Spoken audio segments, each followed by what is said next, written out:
Dr. PLO Lumumba, Kamotho Waiganjo. They've been sitting here very patiently. They know what we're discussing today. In fact, gentlemen, welcome to the show. Good to see you both. Thank you. Good to be here. 33 days to go before the election. 33 days to go. And then today, this bombshell, the presidential debate 2017, and this is a letter by the committee, Washira Waruru, who's chairman of the steering committee of the presidential debate. Monica, if I could just read one paragraph. Monica, if we can just put it up. He says, we have taken note of statements issued by political parties suggesting that they were not consulted by Debates Media Limited.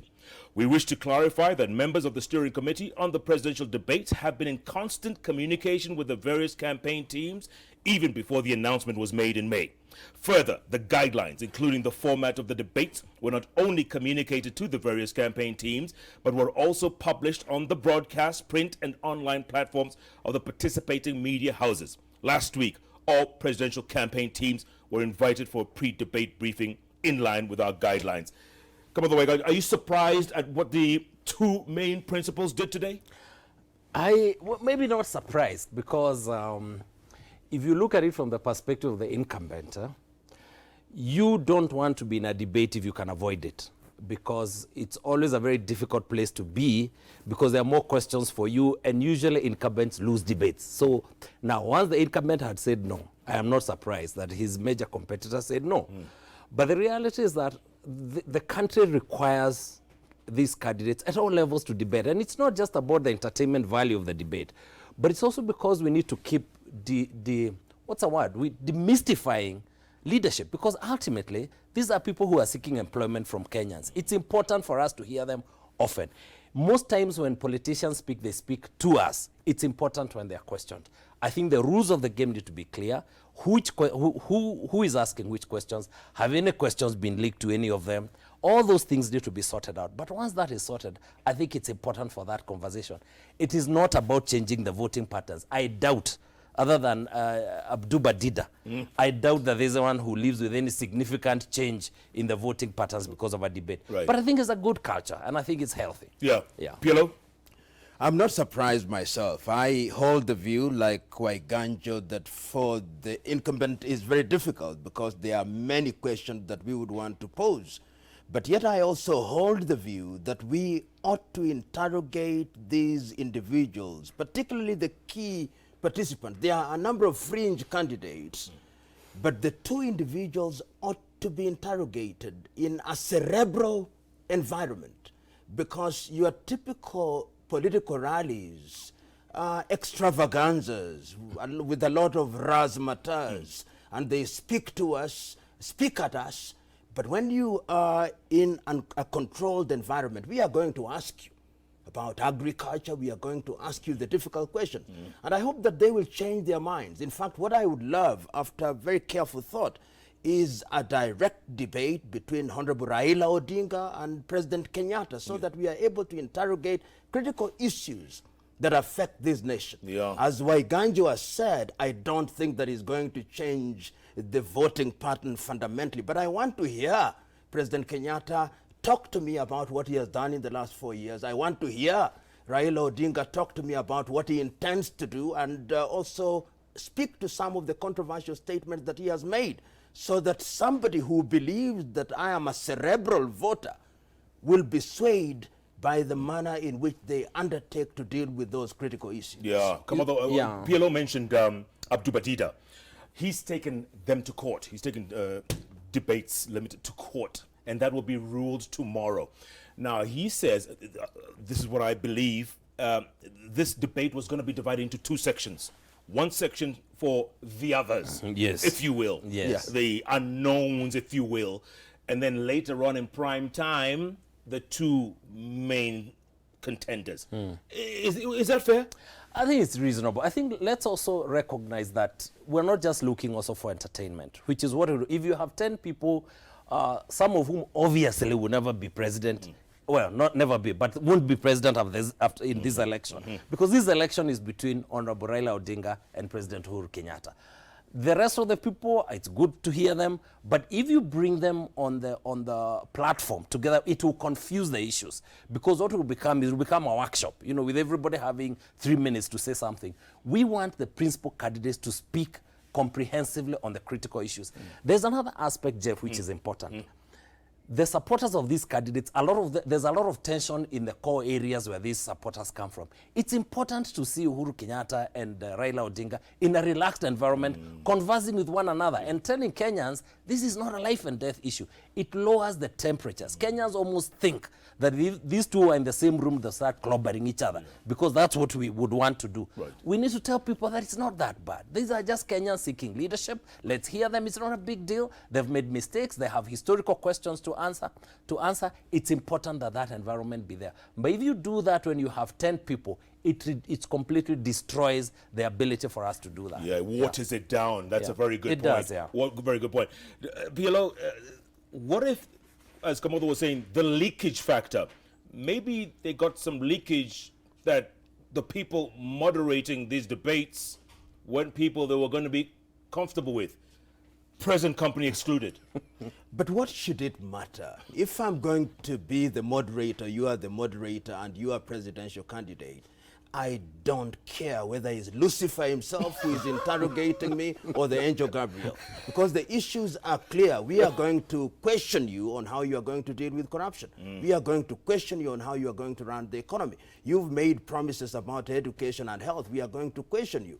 And if you are a good debater and a good candidate, and latter-day Lucifers ask you questions that are not worthy, you tell them that that question is not up to scratch. So I don't think that that in and of itself should be something that scares one. I think that a leader should be prepared for any person to question them. What is critical, and I must advert to this, as Kamotho has said, is that I think that the key candidates must be allowed to debate one-on-one.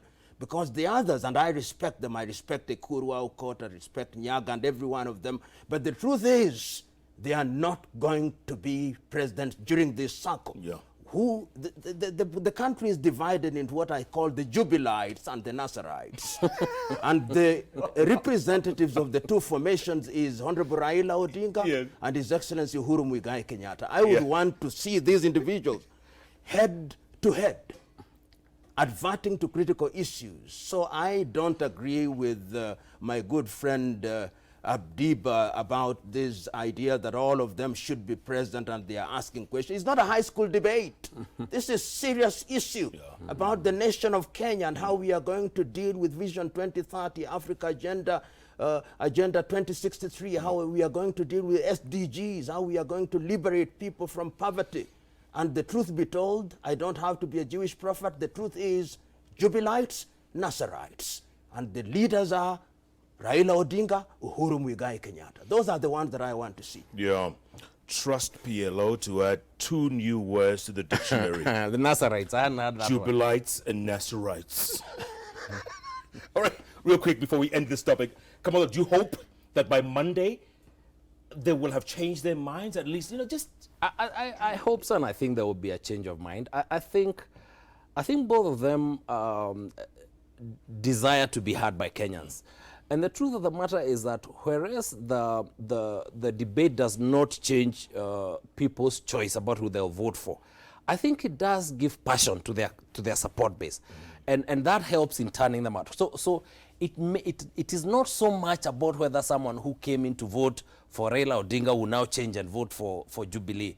But someone who was voting for Jubilee is more convinced and therefore is more committed to coming out. And this is an election that is going to depend on turnout. So anything that you can do to enthuse your supporters, the better. I have to say, however, that you always need to recognize that the debate rules need to be negotiated, particularly when you debate between an incumbent and persons who are seeking to come in. You don't want the situation that we had in the debate between the Nairobi gubernatorial candidates, which became, a farce. I mean, we want a serious discussion, not a place for name calling and people throw out things that they're not required to substantiate. That cannot be allowed. So the rules also need to help a sober debate, not one that allows for name calling. I was going to mention the Nairobi debate. I'm glad you brought it up. PLO, what were your thoughts on that, real quick? I can't agree with Waiganjo more, that there is a sense in which you've got to moderate the debate so that the critical issues are teased out.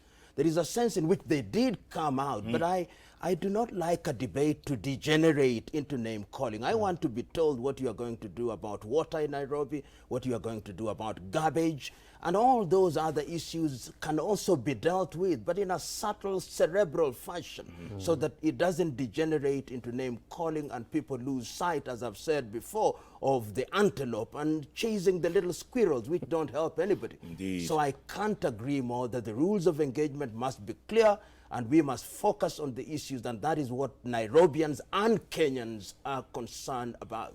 PLO, 33 days, 33 nights to go before the elections.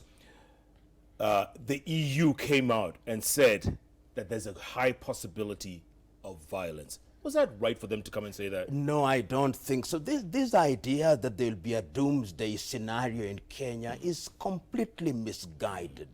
There may be a few conflicts here and there, but we are sufficiently mature. I think that Kenyans are going to come out and vote very passionately. There may be one or two person throwing stones.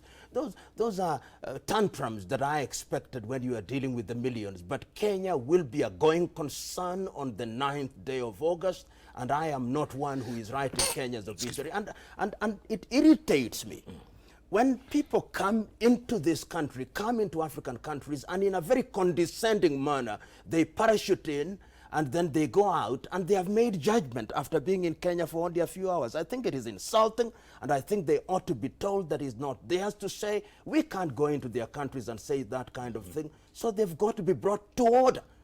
And I thought that President Kenyatta would have done that, and I think that Honorable Raila should also do that and tell them, please, when you are visitor, there are unwritten and alterable rules of behavior and conduct of decorum. Be decorous. Do you agree, Kamotho? You know what? There's a false narrative that is very popular with many Kenyans about how we are back to 207. I mean, Jeff, this is not 207.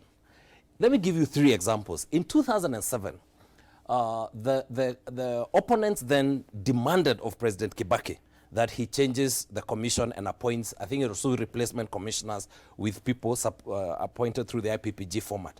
President Kibaki said no, and he appointed people believed were his friends to join the commission. In 2017, the opposition said they want a fresh commission. There was a fresh commission. In 2007, the opposition said they can't go to court. They will not submit themselves to dispute resolution. Why? Because the president had appointed the court that they would have been required to go before. The judges had been appointed by the president. They had a legitimate reason to say we're not going. The court before us today is an independent judiciary. It has given numerous decisions that are actually against the incumbent, that are against the sitting government. This is a different time.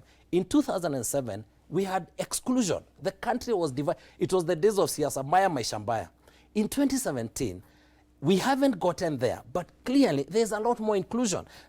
Even if there's not inclusion at the level we would like at the executive, there's exclusion, there's inclusion in the judiciary, there's significant inclusion in the legislature, there is devolution, which has allowed law-based distribution of resources. So anyone who comes here and parrots these statements about we're back to where we were, oh, Kenya is going to ban again, is irresponsible. And I think I agree with Dr. PLO. It is irresponsible. And especially because a lot of this is uninformed. It does not mean that we're not going to have some tensions. Inevitably, we had tensions even during the nominations. Yeah. A lot of these are localized. But I don't think we're going to have the sort of problems we had in 2007. That does not therefore mean that we should allow for a compromised election for that reason. That is not to say, therefore, it's not saying peace, whatever sex. It's to say that even if there are problems in the electoral process, we have systems now that are reliable. Let us apply them. Speaking of problems in the electoral process, does one side or the other have to win outright in the first round, Dr. Ari, just so that it leaves no doubt?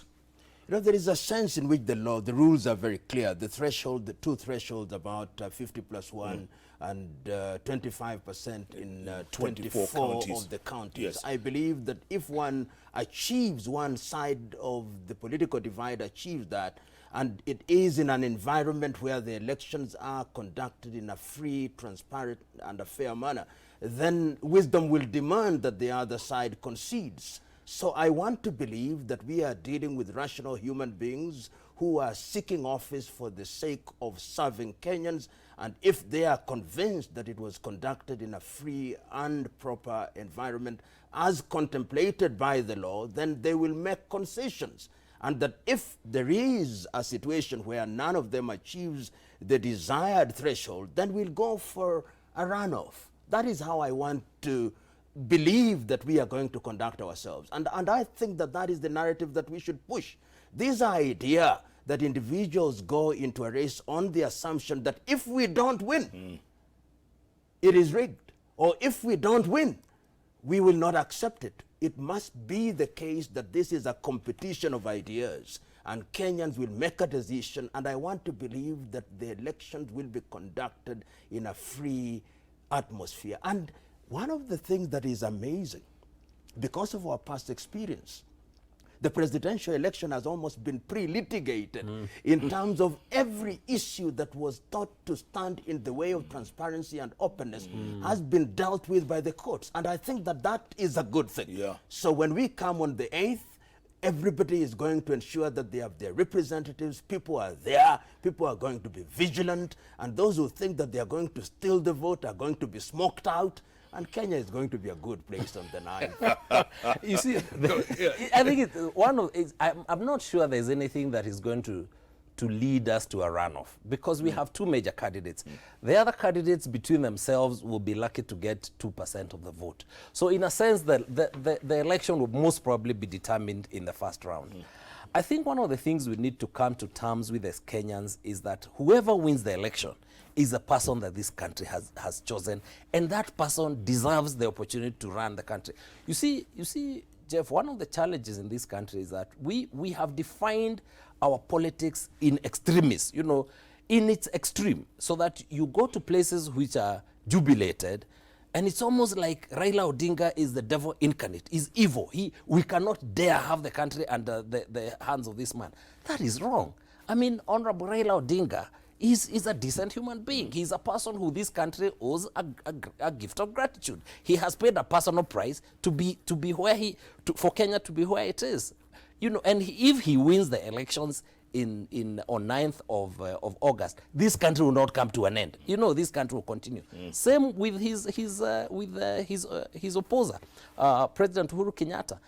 I have known the president, worked under him for some time. He's one of the most decent human beings I know at a personal level. And I believe that he desires the best for this country. And if he's elected, I believe he will do well.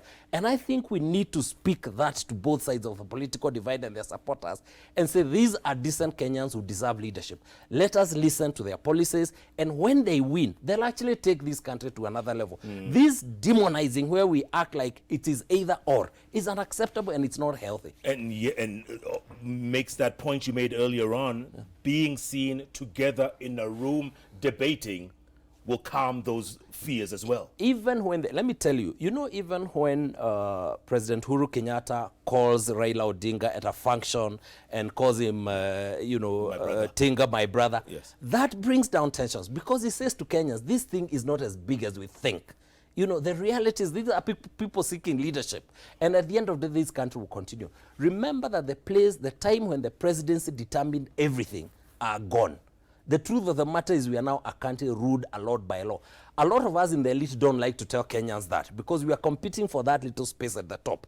And because we own national conversation, we make it seem like this country is going to come to an end unless X happens. But that's because we are the ones who occupy that space. The rest of the country actually now operates in a very systemized process. So we need to disabuse Kenyans of the function that we are going to have a national crisis. These stories about Kenya burning is irresponsible. Absolutely. Kenya will not burn. Absolutely. And we're going to have a free and reasonably fair election. Dr. Ari, speaking of candidates in seemingly opposition zones, Raila in Kiambu yesterday, the president in Western.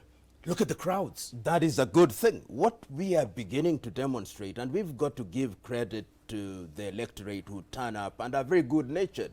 And what I want to believe, even if it is not true, is that those who turned up in Kiambu, of some of them, of course, it was curiosity, because Honorable Odinga has been demonized in that. And yesterday they humanized him. They saw that he's a human being, he's a decent individual, and he's simply saying, I want the opportunity to serve this country. When you come out to vote, vote for me on the basis of the ideas that I'm bringing on the table, which are superior to the ideas that are being articulated by Honorable Kenyatta.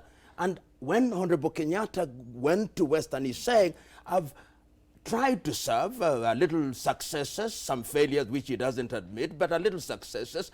Give me another round so that I can serve. And that is what I want to do.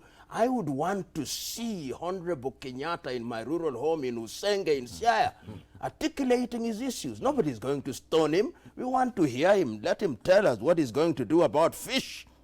Let him tell us what he's going to do about cotton. Who knows? He may win 1 or 2 votes there, and that would be a good thing. And those 2 votes will matter. And those 2 votes may just help him out in the same way that another 2 votes may help Honorable Odinga. Yes. So going forward, and this is why I can't agree with Waiganjo more, I want to see a one-on-one debate where these 2 individuals are in the room, excuse me, Honorable Jirongo, where Honorable Raila and Honorable Uhuru are in the room and are being asked very specific questions, pointed questions about critical issues, so that the electorate can also know it is not a life and death issue. And allow me to say one thing. The problem that we have, and I know I'll not earn friends out of saying this, is those of us who think that if President Kenyatta wins the election, they are going to be appointed in cabinet or appointed as permanent secretaries or as ambassadors. We are the ones who imprison these leaders. Those of us who think that if Honorable Odinga becomes the president, they are already thinking, I'll be in treasury. I'll be the ambassador at the court of St. James. So when you tell them that they are going to lose and yet they have painted these rosy pictures, they are going to hold you by the throat and tells you that you are Lucifer himself.